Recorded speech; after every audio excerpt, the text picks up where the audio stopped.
Assalamualaikum warahmatullahi wabarakatuh. Apa kabar siswa-siswi semuanya? Semoga senantiasa dalam keadaan sehat walafiat dalam lindungan Tuhan Yang Maha Esa, Allah Subhanahu wa taala. Dan tentunya kita terus waspada terhadap fenomena yang terjadi saat ini, di mana pandemi COVID-19 masih tetap marak dan semakin pesat penyebarannya. Untuk itu jangan lupa senantiasa jaga jarak, menggunakan masker, dan tentunya selalu mencuci tangan. Baiklah siswa-siswi kelas 9 semuanya, minggu lalu kita sudah membahas masalah budidaya ikan konsumsi. Nah, pada pertemuan minggu yang lalu kita membahas tentang komoditas ikan konsumsi.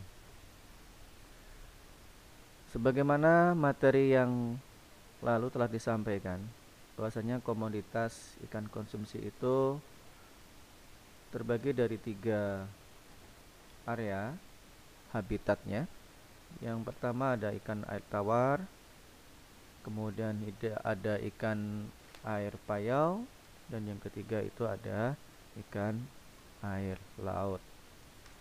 Nah, untuk pertemuan sekarang kita akan membahas masalah sarana dan peralatan budidaya pembesaran ikan konsumsi.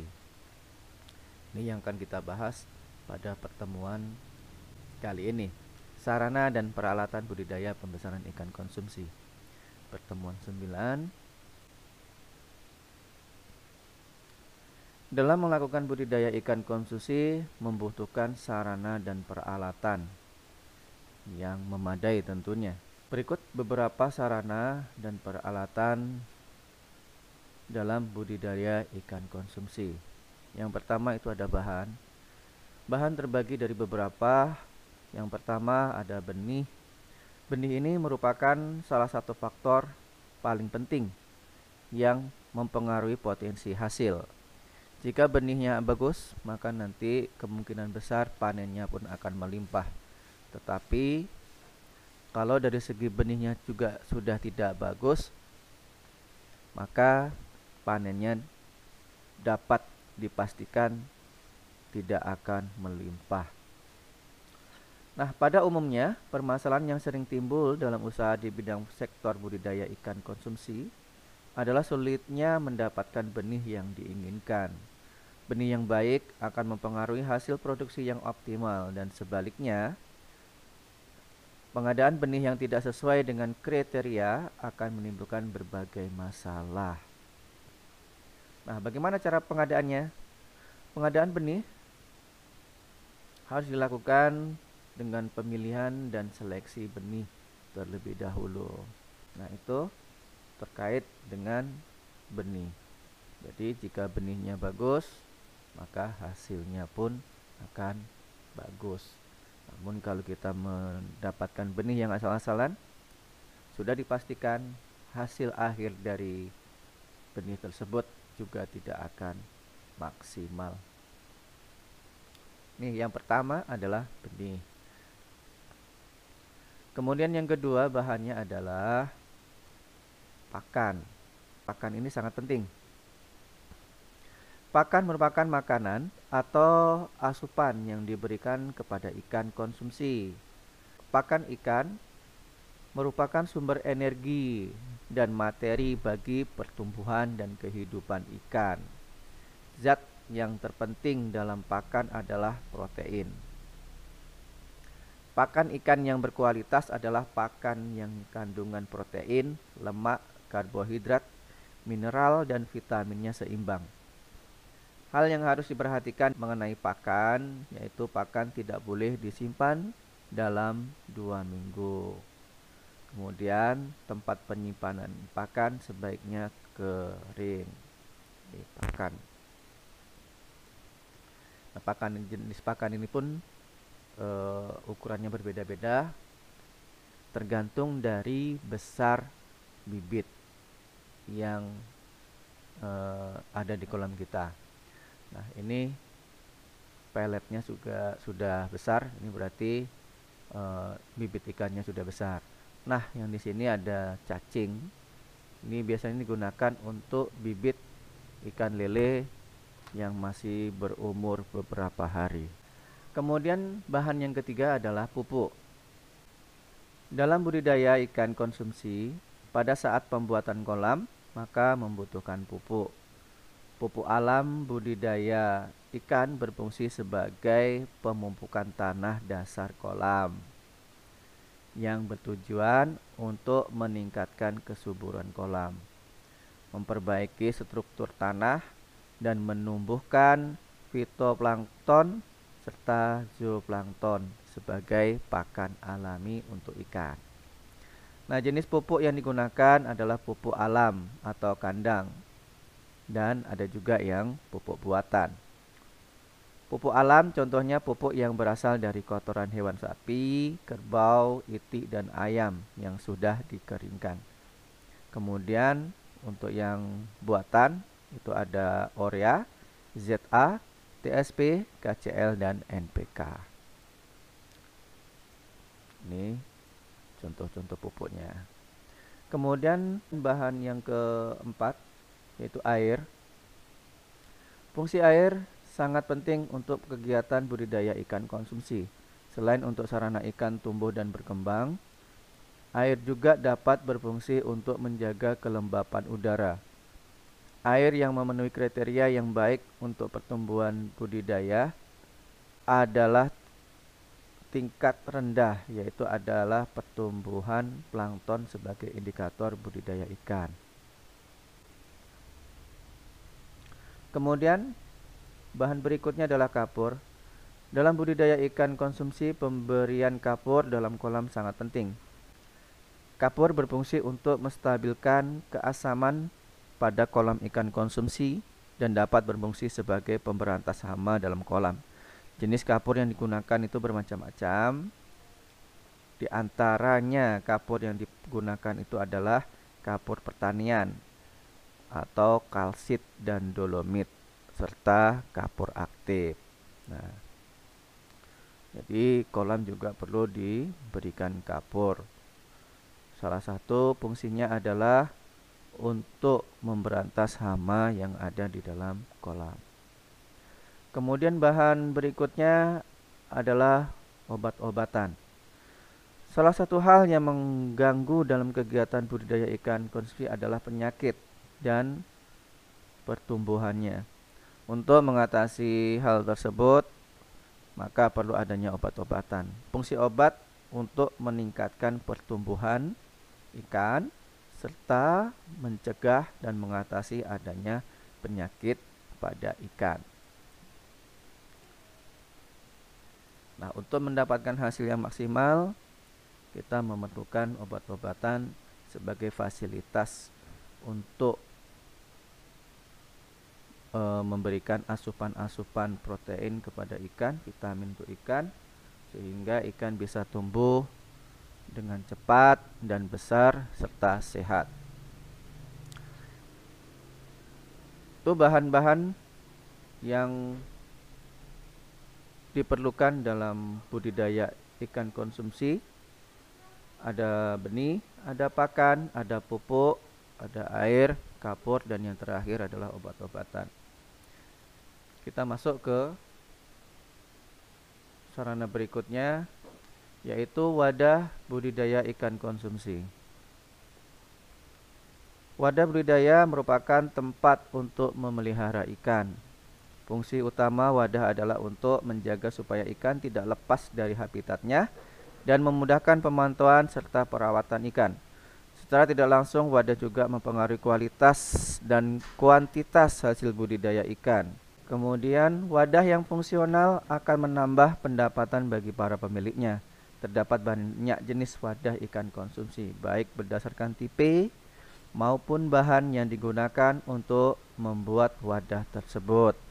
Sedangkan penggunaan disesuaikan dengan kebutuhan. Jenis wadah ikan konsumsi yang pertama adalah kolam. Nah, kolam ini pun terdiri dari 3 tipe. Yang pertama, kolam yang dibuat seluruh elemennya adalah tanah atau alami. Jadi kita buat kolam yang kita gali tanah. Nah, ini termasuk ke dalam kolam tradisional. Yang kedua, kolam yang digunakan adalah kolam yang bagian kolamnya atau dindingnya itu terbuat dari tembok seperti ini. Ini dari tembok, kemudian tengahnya tetap tanah. Ini namanya kolam semi intensif. Dan yang ketiga adalah seluruh elemen yang digunakan untuk membuat kolam adalah tembok, baik dindingnya maupun dasarnya. Ini semuanya menggunakan tembok. Nah, ini disebut dengan kolam intensif. Jadi jenis kolam terbagi dari 3. Yang pertama kolam tradisional, yang elemennya seluruhnya adalah tanah. Kemudian semi intensif, dindingnya sudah berbentuk beton. Kemudian dasarnya masih tanah. Dan yang ketiga kolam intensif, seluruh elemennya sudah berupa tembok. Kemudian wadah yang kedua adalah bak. Ini contoh bak. Nah, bak digunakan sesuai dengan proses budidaya dengan bahan pembuatan terbuat dari plastik, terpal, fiber, dan beton. Nah, ini di rumah-rumah juga sudah ada yang menggunakan bak sebagai budidaya ikan. Dapat menggunakan bak ember besar ataupun pot bunga besar. Nah, di sana bisa dibudidayakan ikan lele. Kemudian yang ketiga adalah akuarium. Nah, kita sudah tahu seperti apa bentuk akuarium, dan rata-rata di dalam rumah juga sudah ada memiliki akuarium masing-masing dengan beberapa dan berbagai macam ikan di dalamnya. Dan biasanya akuarium ini digunakan untuk memelihara ikan hias, ya. Jadi akuarium cenderung digunakan untuk memelihara ikan hias. Namun banyak juga yang menggunakan akuarium sebagai pembesaran untuk bibit-bibit ikan konsumsi yang memang memerlukan perawatan yang lebih intensif. Seperti ikan patin, itu memerlukan bibitnya memerlukan perawatan yang istimewa. Kemudian sarana berikutnya adalah keramba. Keramba ini ada 2, keramba jaring apung dan keramba jaring tancap. Keramba jaring apung merupakan wadah budidaya di perairan umum. Budidaya ikan dengan keramba merupakan alternatif budidaya yang sangat potensial dikembangkan. Mengingat daerah perairan di Indonesia yang sangat luas, perairan yang dapat dimanfaatkan perairan darat dan laut. Jenis wadah yang digunakan untuk membudidayakan ikan dengan keramba adalah jaring apung, jaring tancap, dan keramba yang terbuat dari bambu. Nah, di sini kita contohkan 2. Keramba jaring apung dan keramba jaring tancap. Nah, gambar yang pertama ini adalah gambar keramba jaring apung. Jadi kerambanya mengapung di sungai. Nah, kemudian yang kedua ini gambar jaring tancap. Ini kolam biasa, kemudian dibuat jaring, dan di sudut-sudutnya itu ada kayu sebagai penyangga untuk mengikatkan jaring. Nah, itu tadi materi kita tentang sarana dalam memelihara ikan konsumsi. Cukup simpel dan sederhana pembahasan untuk kali ini. Mudah-mudahan yang sedikit ini dapat dicerna bersama, dipahami, hingga nanti pada saat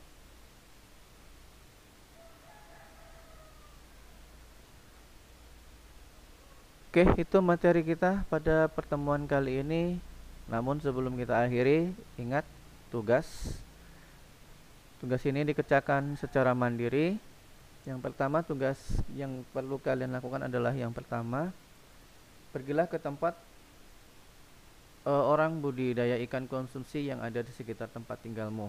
Nah, kalau di tempat tinggal kita ini cukup banyak yang memelihara ikan konsumsi, baik itu lele, baik itu nila, patin, bawal, gurami, banyak sekali.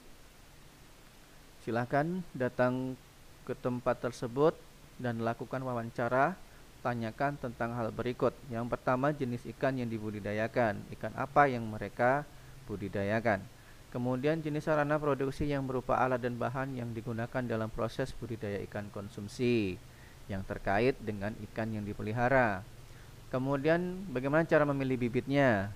Kemudian tahapan-tahapan dari pertama perencanaan, kemudian pemeliharaan, sampai hingga mendapatkan hasil dari budidaya ikan tersebut sampai panen.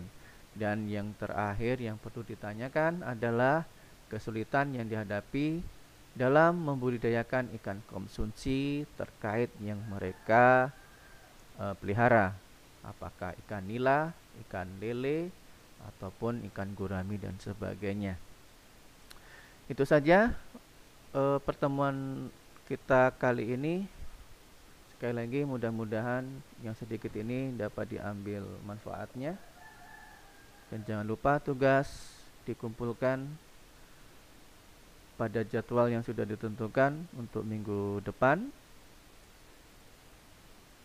Semoga kita tetap sehat selalu dan terhindar dari segala penyakit, dan sukses selalu untuk kita semua. Saya akhiri. Assalamualaikum warahmatullahi wabarakatuh.